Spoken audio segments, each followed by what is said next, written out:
There are many things that the women of Britain can do. Yes, all very good, I understand, sir, but forgive me, I misunderstood once more. I meant that for every man who is enlisted, he will leave behind a job that must be done, a role that must be fulfilled. And who will fulfill those roles? Women, I will appeal to you. Will you work? Yeah. Thank you, madam. Will you work for a fair wage? Yes? Will you work for half of your husband's wage?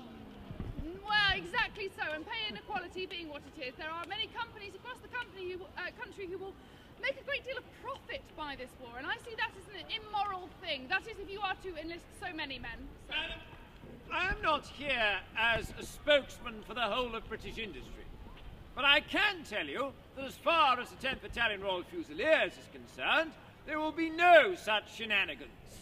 Major White has made it clear to the many city firms that those who have been offering their services to king and country should be well treated.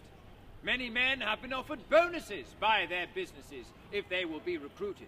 And also many businesses have also kept men's posts open for them so that they may return to their job once the war is done. And many of these men you see before you now, men that have gone to Major White's office in Throgmorton Street to be recruited, now appear here at the Tower of London to be sworn in the dry ditch. Sir, please, I'm sorry to interrupt you. I'm compelled to speak, sir. My name is Roland Mountfort, sir. I work at the Prudential in the Stock Exchange, sir. I am one of these men, and yet thus far I have been forbidden from enlisting, sir. Please. The Stock Exchange is closed. The city is dead. What more can I do? I'm no fool, sir. Do not worry. I have read the papers. I have heard about the Battle of Mons in Belgium and the heavy losses sustained by the British Army there. And I know, sir, that we cannot sustain another loss like this without men to take their place. Silence! And I'll ever listen to you slander the glory of the British Army. Yes, you may have read of the retreat from Mons in Belgium. Let me tell you this, that was a glorious action. For the German Imperial Army had smashed everything in its wake till they met the skill and disciplined fire of the British Expeditionary Force. 15 rounds a minute, son. We stopped them, held them. They took casualties, we held them. Many of our men were forced on a retreat that was successful. Many brave acts, including members of the Royal Fusiliers, whereby this glorious regiment received 2 Victoria Crosses for this action. So, before you speak any more, I suggest you think, Sonny. I'm sorry, sir. I do not mean to offend you. I do not mean to say anything disparaging about this army. An army, sir, that I wish to join, sir. But please, I heard you say, sir, that you wish to form a body of men who can fight alongside their friends and peers. A bond of comradeship, sir. Well, my closest chum is here, waiting to sign in and be sworn in on the dry ditch, sir. Oh, really? What is his name? Pickering, sir. Ernest Pickering. Pickering? Do we have a Pickering, Sergeant? Phillips, 246. Dumrand, 493. Yes. Pickering, 2471. Very good. You. Pickering. Pickering. If you are about to be addressed by an officer, would you mind not folding your arms? Thank you so much. Is this man your best friend, Pickering? Oh, yes. Very good. Thank you very much. But I'm afraid that I have to disappoint you both. I'm sorry, Pickering, Mountfort, but you will not be serving together. The facts are these: we are simply too full. We have enough men. In fact, we have more than enough men. We have exceeded our quota given to us by the War Office. But do not be disappointed, young man. I mean, look at you. You're fine, well-bred, well-turned-out young fellow. Why can you not be an officer? Why do you not apply for a commission? And thereby you will be leading men such as these. Sir, that will take too much time. I work in finance. I know that the world's credit system cannot sustain a long war, so I will barely be in boots before the thing is over. Please, Sergeant, cannot stand idly by and watch my friends go to war without me. I would be ashamed, sir, and they will fight braver for being next to me. Please, sir, this is my country too. Sir, it appears that I owe you an apology, sir, for, I've made a mistake. A mistake, Sergeant? That's very unlike you. Yes, sir, it happens to the best of us. It appears there is indeed one more space on my list, sir. Really? Yes, sir. Mountford, move yourself. Get in here now. Come on, over there, into that tent, Mountford. Get yourself changed. You'll find your service dress. Move. Yes, Go. sir. Now look here, Sergeant. I've looked through my list and I can't find this space that you're talking Sir, about. best not concern yourself with that now, sir, for I think it's time for you to deliver your speech to the men, sir. Oh, yes, very good. Men of the 10th Battalion Royal Fusiliers, it is a moment of great personal pride for me to stand before you here today and address you as you're about to enter the British Army and go to be trained and then upon campaign overseas. And I will be joining you. Yes, I am to be trained as one of your officers. Now, in our future life together, no doubt there will be many times when we will find things to be very difficult, times when we will be under great strain. But in those times, I want us to remember what it is that we are fighting for. But please enlighten us, sir, a little detail. Why are we fighting? I beg your pardon. Sorry, sir, but these seem like generalisations. These seem like jingoisms to me, and it will take a little more detail than that to spur me into action. For I was one of the 15,000 people protesting against the war in Trafalgar Square just the other day, one of 100,000 up and down the country, and for many of us, sir, it's simply a case of we do not understand why Britain is entering into a fight that is not her own. Well, allow me to explain to you, Madam. Sergeant, may I borrow your swagger stick? Thank you very much. Right. Now, here is a map of the world as it is in this year of 1914. Here is Europe. This is where the war is currently taking place. Now, Europe is a patchwork of various alliances. Countries have made these alliances with each other for their own mutual protection. One such alliance is Great Britain, France, and Russia. Another such alliance is Germany and Austro-Hungary. Now, June 28th,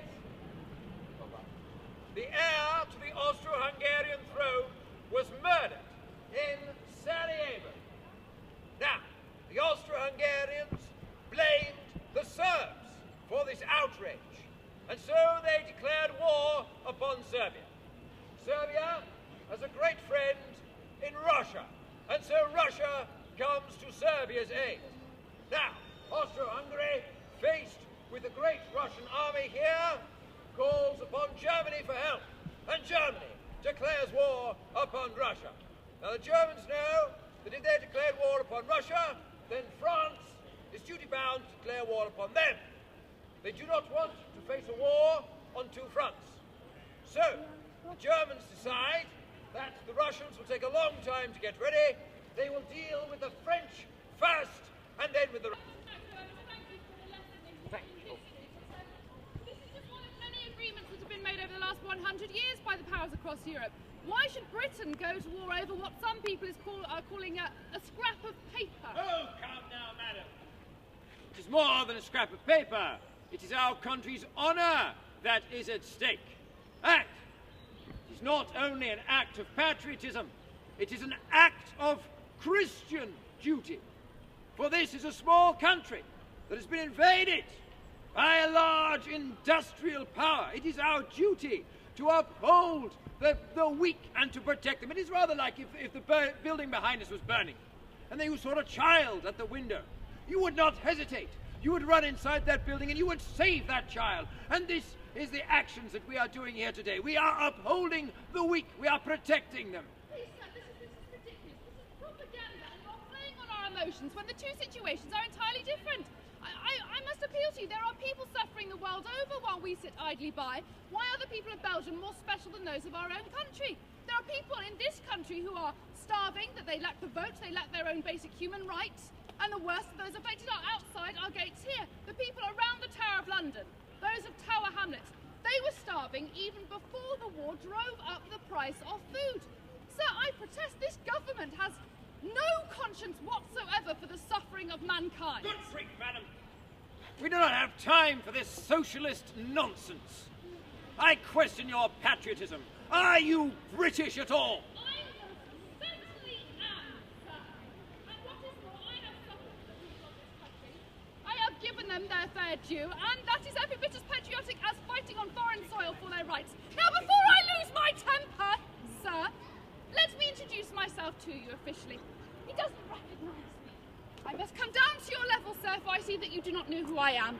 Let me come speak to you as a woman to a gentleman, sir. Mr. Babington Maxwell, may I introduce myself? My name is Sylvia Pankhurst. What? Thank you, ladies. Be Sylvia Pankhurst?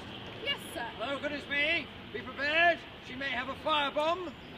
Please, sir, do not be ridiculous. I do not believe in aggressive acts of demonstration, and I am not here to demonstrate, but I am here, sir, to protest that unlike my mother Emmeline and my sister Christabel, I cannot support this war. I cannot in my heart support something that I believe to be wrong.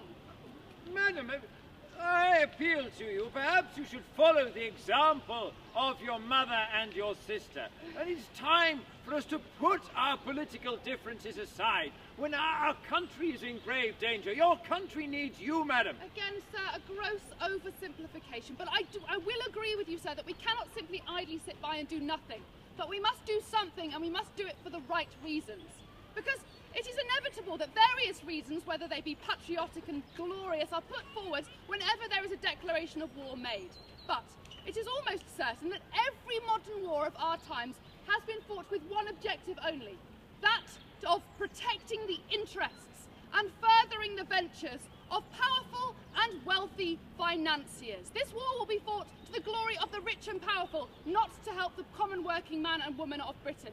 What about the common man and woman of Britain? What about the things that really affect them? Things like home rule for Ireland, like suffrage for women.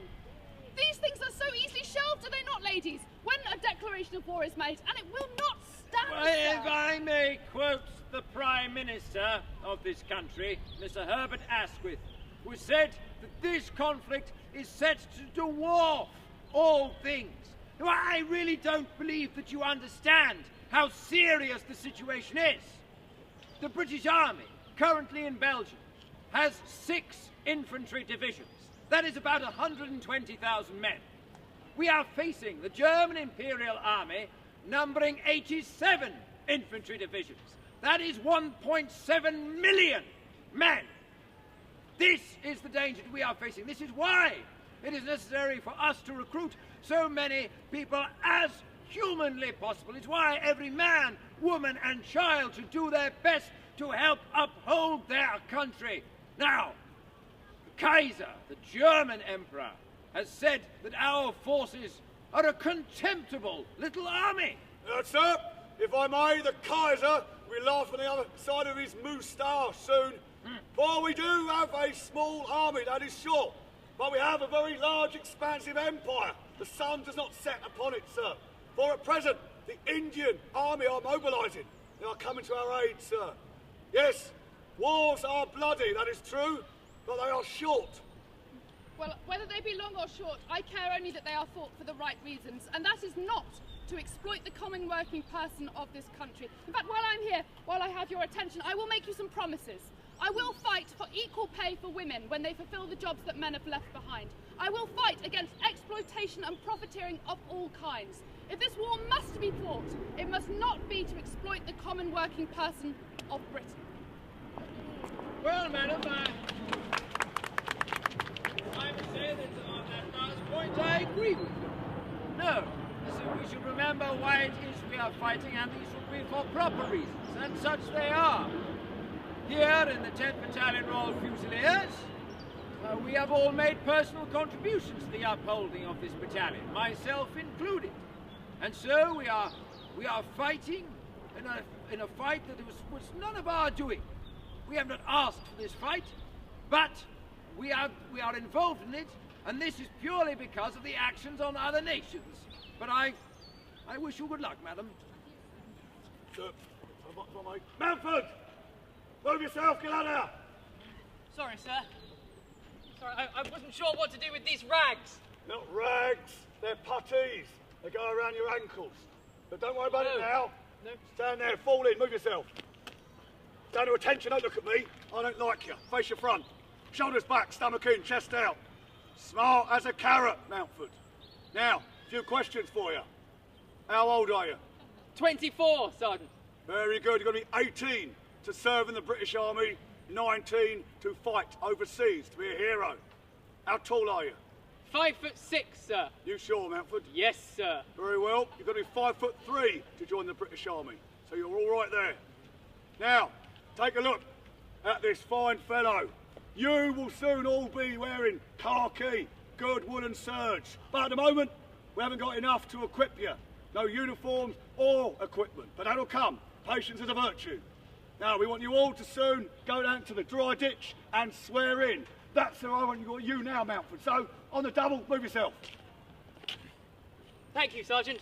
No, Mountford, you're in the army now. Longest way up, shortest way down. Off you go.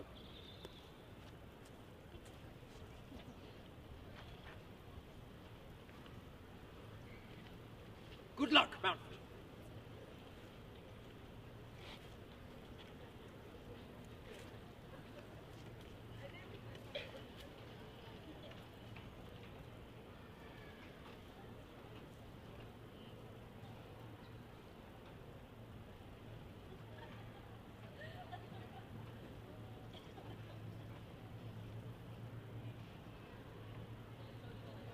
Right. Now, for the rest of you, in the 10th Battalion, very shortly, once you have sworn in the Tower's moat today, we will all go to Liverpool Street Station, there to take a special train to Colchester, where we will be trained. After we've completed our training, we will then go overseas, fight for king and country. Now, those of you who are not being recruited today, I would also ask you, perhaps, to step down to the moat today. And as you do so, to think of all those men and women who volunteered to come to their country's aid in its time of need. God save the King! God save the King! Sergeant, dismiss the men, will you? Sir. 3 cheers for our Minister of War, Lord Kitchener. Hip hip! Hip hip! Hip hip! Section dismissed!